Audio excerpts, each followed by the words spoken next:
بسم اللہ الرحمن الرحیم۔ ایک یہودی نے اپنے بیٹے کو کہا جاؤ سودا لے آؤ، تو وہ گیا۔ لڑکا راستے سے گزر رہا تھا کہ اس کی نظر حضور صلی اللہ علیہ وآلہ وسلم پر پڑی، اور حضور صلی اللہ علیہ وآلہ وسلم کی نظر بھی اس لڑکے پر پڑی۔ وہ وہیں بیٹھ گیا اور وہیں بیٹھا رہ گیا اور دیر ہو گئی۔ وہ یہودی کبھی اندر جاتا کبھی باہر آتا کہ لڑکا کہاں رہ گیا، آیا نہیں ہے ابھی تک۔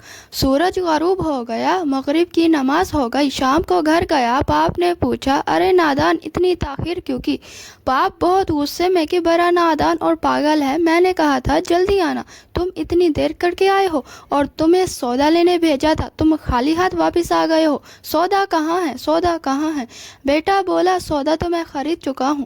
باپ بولا کیا پاگل آدمی ہو تم، میں نے تجھے سودا لینے بھیجا تھا، سودا تمہارے پاس ہے نہیں اور کہتے ہو کہ خرید چکا ہوں۔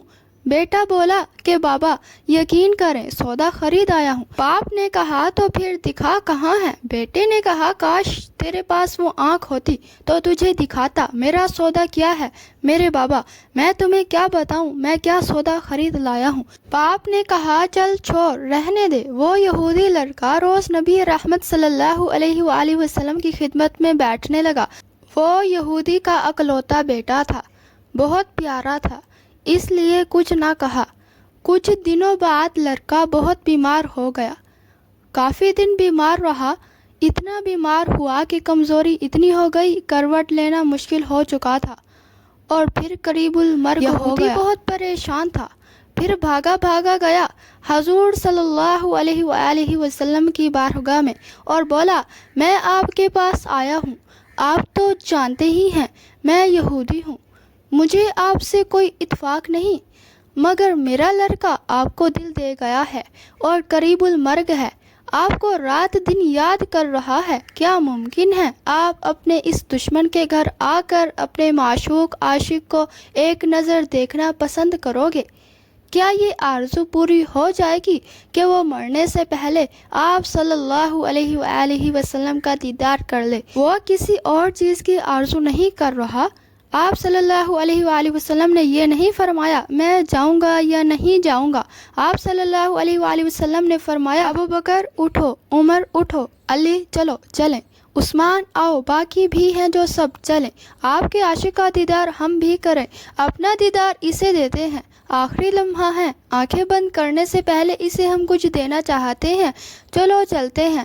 یہودی کے گھر پہنچے تو لڑکے کی آنکھیں بند تھیں۔ حضور صلی اللہ علیہ وآلہ وسلم کا سراپا کرم ہی کرم ہے۔ لڑکے کی پیشانی پر آپ صلی اللہ علیہ وآلہ وسلم نے اپنا دست اقدس رکھا، لڑکے کی آنکھیں کھل گئیں، جیسے زندگی لوٹ آئی ہو، جسم میں طاقت آ گئی، کمزوری میں جوانی آئی، آنکھیں کھولی، رخ مصطفیٰ صلی اللہ علیہ وآلہ وسلم پر نظر پڑی، ہلکی سی چہرے پر مسکراہٹ آئی، لب کھل گئے، مسکراہٹ پھیل گئی۔ حضور صلی اللہ علیہ وآلہ وسلم نے فرمایا بس اب کلمہ پڑھ لو۔ لڑکا اپنے باپ کا منہ تکنے لگا تو وہ یہودی بولا میرا منہ کیا تکتا ہے، ابو القاسم محمد ابن عبداللہ صلی اللہ علیہ وآلہ وسلم جو کہتے ہیں کر ڈالو۔ لڑکا بولا یا رسول اللہ صلی اللہ علیہ وآلہ وسلم میرے پاس تو کچھ بھی نہیں۔ آپ نے فرمایا بس تم کلمہ پڑھو، میں جانوں اور جنت جانے، تم میرے ہو جاؤ، جنت بھی تو میری ہے، جنت میں لے جانا یہ میرا کام ہے۔ لڑکے نے کلمہ پڑھا، جب اس کے منہ سے نکلا محمد رسول اللہ، روح باہر نکل گئی، کلمے کا نور اندر چلا گیا، آنکھیں بند ہو گئیں، لب خاموش ہو گئے۔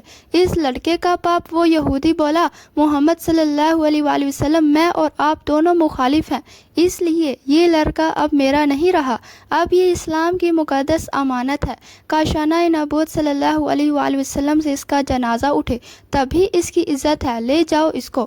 پھر آپ صلی اللہ علیہ وآلہ وسلم نے فرمایا صدیق اٹھاؤ، عمر اٹھاؤ، عثمان آگے بڑھو، بلال آؤ تو صحیح، علی چلو دو کندھا، سب اٹھاؤ اسے۔ آقا علیہ السلام جب یہودی کے گھر سے نکلے تو یہ فرماتے جا رہے تھے کہ اس اللہ کا شکر ہے جس نے میرے صدقے سے اس بندے کو بخش دیا، اس اللہ کا شکر ہے جس نے میرے صدقے سے اس بندے کو بخش دیا۔ اللہ اکبر، کیا مقام ہوگا اس عاشق کی میت کا جس کو علی، عثمان، ابو بکر صدیق رضی اللہ عنہ، عمر بن خطاب رضی اللہ عنہ، بلال حبشی رضی اللہ عنہ جیسی مشہور شخصیات کندھا دے کر لے جا رہے ہوں اور آگے آگے محمد مصطفیٰ صلی اللہ علیہ وآلہ وسلم ہوں۔